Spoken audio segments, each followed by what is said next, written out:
prosperity begins to mellow and drop into the rotten mouth of death. Here in these confines lily have I learned to watch the waning of mine enemies. A dire induction am I to witness to, and will to France, hoping the consequence will prove as bitter, black, and tragical. Withdraw thee, wretched Margaret. Who comes here?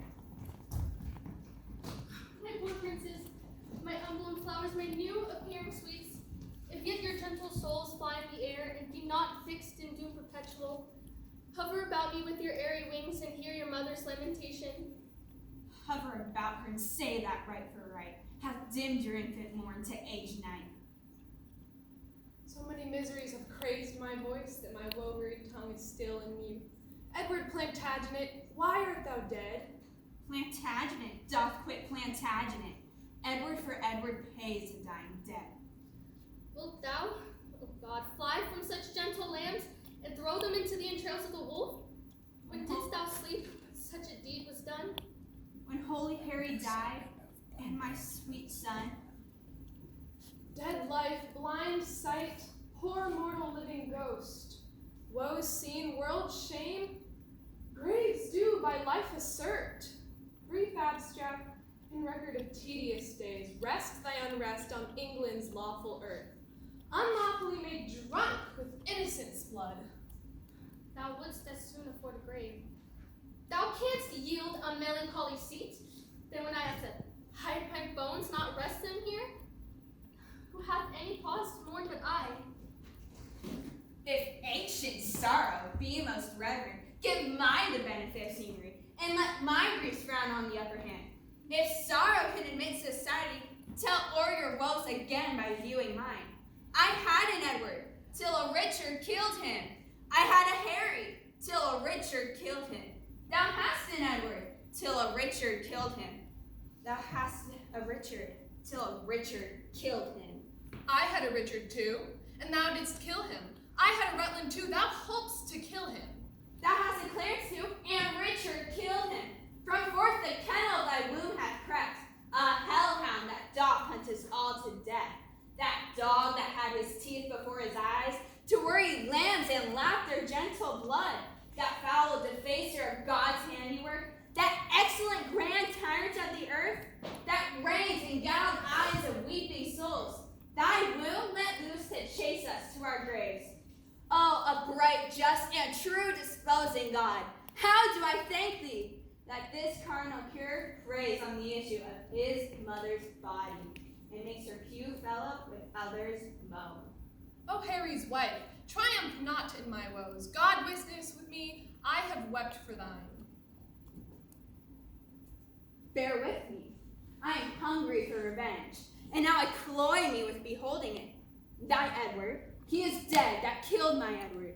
Thy other Edward, dead to quit my Edward. Young York, he is but boot, and match not the high perfection of my loss. Thy Clarence, he is dead that stabbed my Edward. And now the beholders of this tragic play, the adulterate hasting rivers Vaughan Gray, untimely smothered in their dusky graves. Richard yet lives. Hell's black intelligencer, only to ensue the factor to buy souls, and send him thither, but at hand, and makes his piteous and a tidy end. Earth gapes, hells burn, fiends roar, saints pray, to have him suddenly conveyed from hence. Cancel his bond of life. Dear God, I pray that I may live to say, the dog is dead. Oh, thou didst prophesy the time would come that I should wish for thee to help me curse. That bottled spider, that foul bunchbacked toad. I call thee then, vain flourish of my fortune. I call thee then, poor shadow painted queen, the presentation of but what I was, the flattering index of a direful pageant. One heaved to high, to be hurled down below. A mother, once with only 2 sweet babes, a dream of what thou wast, a breath, a bubble, a sign of dignity, a garish flag, only to be the aim of every dangerous shot, a queen, only in jest, to fill the scene. where is thy husband now? Where be thy brothers? Where be thy 2 sons? Wherein dost thou joy? Who sues to thee in Christ? God save the Queen! Where be the bending peers that flattered thee? Where be the thronging troops that followed thee? Decline all this and see what now thou art. For happy wife, a most distressed widow. For joyful mother, one that wails the name. For one that scorned at me, now scorn of me. For one fearing all, now fearing one. For one commanding all, obeyed of none. Now you are nothing. Thy chronic bears half my burden yoke. Farewell, York's wife, and queen of sad mischance.